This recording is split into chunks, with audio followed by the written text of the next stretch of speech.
আসসালামু আলাইকুম viewers, welcome back to my channel লা কুসিনা ভিডিও। আজ আরেকটি নতুন ভিডিও নিয়ে আমি রীতি হাজির হয়ে গেলাম। আজ আমরা তৈরি করছি মিষ্টি দোকানের মতো মচমচে পারফেক্ট সিঙ্গারা। ভীষণ সহজেই সিঙ্গারা রেসিপি। ভিডিওটি না টেনে যদি মন দিয়ে দেখেন তাহলে বুঝতে পারবেন এটা কতটা সহজ বানানো, এবং সাথে থাকছে কিছু টিপস।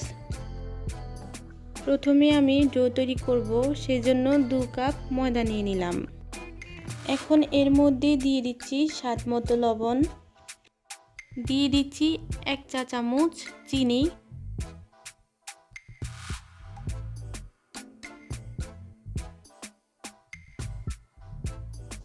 এখন এর মধ্যে দিয়ে দিব ঘি। যদি হাতের কাছে ঘি না থাকে তাহলে ঘিটা বাদ দিতে পারেন। আর দিয়ে দিচ্ছি রান্নার রেগুলার তেল। এখন হাত দিয়ে সবকিছু একসাথে মিশিয়ে নিতে হবে। মিশাতে দেখবে সবগুলি একসাথে দলা পাকিয়ে নেওয়া যাচ্ছে, যেরকম বলের মতো তৈরি করে নেওয়া যায়। এখন এর মধ্যে দিয়ে দিলাম কালো জিরা 1 চা চামচ। এখন আবার সবগুলোকে একসাথে মিশিয়ে নিচ্ছি।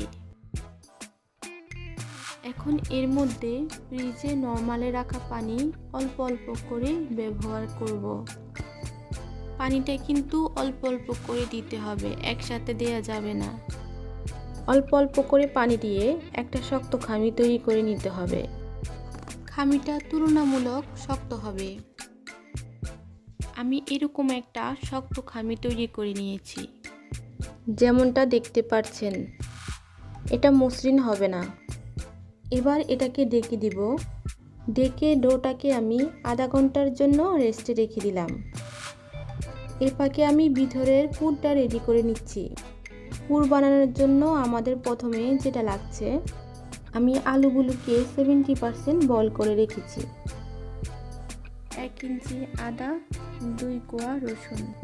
আলুগুলোকে আমি এই সাইজ করে কেটে নিয়েছি। আর থাকছে গাজর। এখন মশলা বানানোর সময়। মশলা বানানোর জন্য প্রথমে একটা প্যান বসিয়ে দিলাম। এর মধ্যে শুকনা মরিচ দিয়ে দিলাম আর 5 ফোড়ন দিয়ে দিলাম। আমার চুলার আঁচটা কিন্তু লো আছে। খেয়াল করবেন এটা যাতে পুড়ে না যায়। যখন এটা হয়ে যাবে, হালকা একটু রং চেঞ্জ হয়ে আসবে এবং এর থেকে সুন্দর একটা গ্রান বের হবে। তারপর আমি এগুলিকে পাউডার করে নিব। এর সাথে আমি আদার টুকরা ও রসুন 2 কোষ দিয়ে দিলাম। আমি চুলায় একটা ফ্রাই প্যান বসিয়ে দিলাম। এতে পরিমাণ মতো তেল দিয়ে নিলাম। আলু যখন দিব তখন চুলার আঁচটা বেড়ে মিডিয়াম আঁচে নিয়ে আসব। তারপর আমি আমার বানানো রাখা মশলাগুলি দিয়ে দেব এর মধ্যে। এটাকে খুব বেশি ভাজতে হবে না, জাস্ট 1 মিনিটের মতো ভেজে নিচ্ছি তেলের মধ্যে। আমার বানানো মশলাগুলোর মধ্যে আলু গাজরটা দিয়ে দিলাম। দিয়ে আমি ভালো করে নেড়ে চেড়ে নিচ্ছি, ভালো করে মিশিয়ে নিচ্ছি। নেওয়ার পর আমি এখানে 1 চামচের মতো হলুদ দিলাম।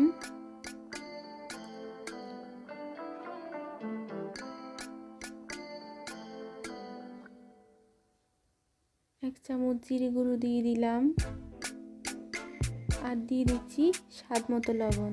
যে যেমন খান সেভাবেই দিবেন। দেওয়ার পর মশলার সঙ্গে মিশিয়ে দিব। তারপর ঢেকে দিব 10 মিনিটের জন্য। খেয়াল করবেন সিঙ্গারার পুর বানানোর সময় এর মধ্যে কোনো রকম পানি ব্যবহার করা যাবে না। এটা এমনিতেই সিদ্ধ হয়ে যাবে।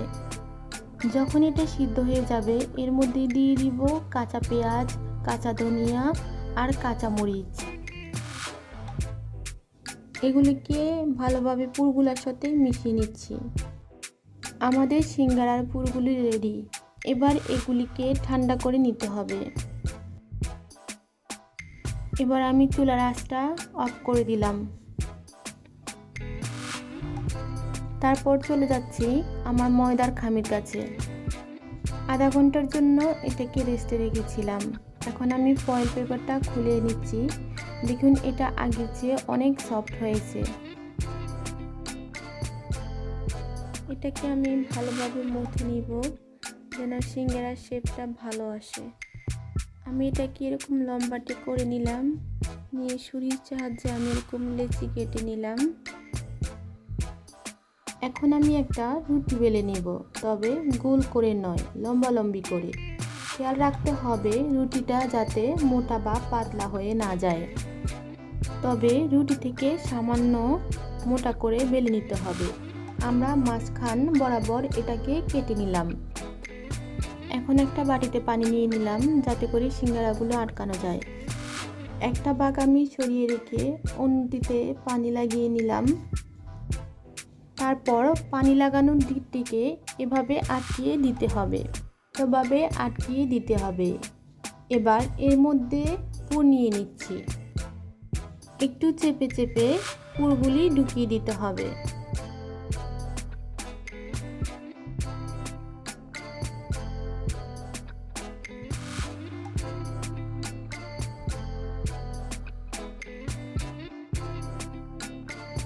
এবার সিঙ্গারার চারপাশে পানি লাগিয়ে নিতে হবে।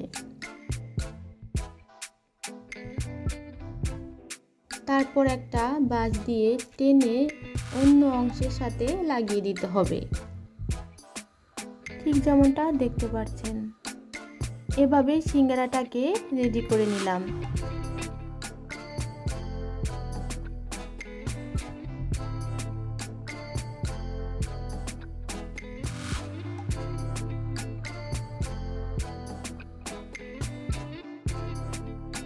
একই উপায়ে আমাদের সবগুলা সিঙ্গারা রেডি করে নিতে হবে। দেখো সিঙ্গারাগুলো কিন্তু বসে আছে, পড়ে যাচ্ছে না।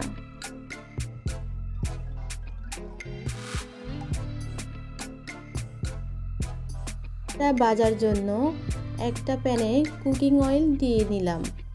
সিঙ্গারা ভাজার সময় মনে রাখতে হবে প্রথমে চুলার আঁচ মিডিয়াম আঁচে থাকবে, পরে সিঙ্গারাগুলি দেওয়ার সময় আঁচটা লোতে রেখে পুরো সিঙ্গারাগুলি ভেজে নিব। সিঙ্গারাগুলি দেওয়া হয়ে গেলে 1 মিনিট এগুলাকে নাড়া যাবে না। এক ব্যাচ সিঙ্গারা ভাজতে সময় লাগবে 12 থেকে 15 মিনিট। টাইমার ধৈর্য থাকলে এটা পারফেক্ট হবে। কোনো তাড়াহুড়া করা যাবে না।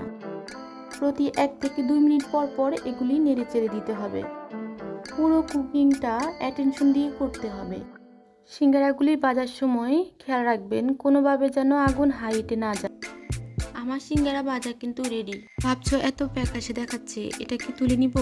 আমরা যখনই কোনো কিছু ভাজি বা রান্না করি, গ্যাস থেকে নামানোর পরও কিন্তু এর কুকিং প্রসেসটা অন থাকে, যতক্ষণ পর্যন্ত এটা গরম অবস্থায় থাকে।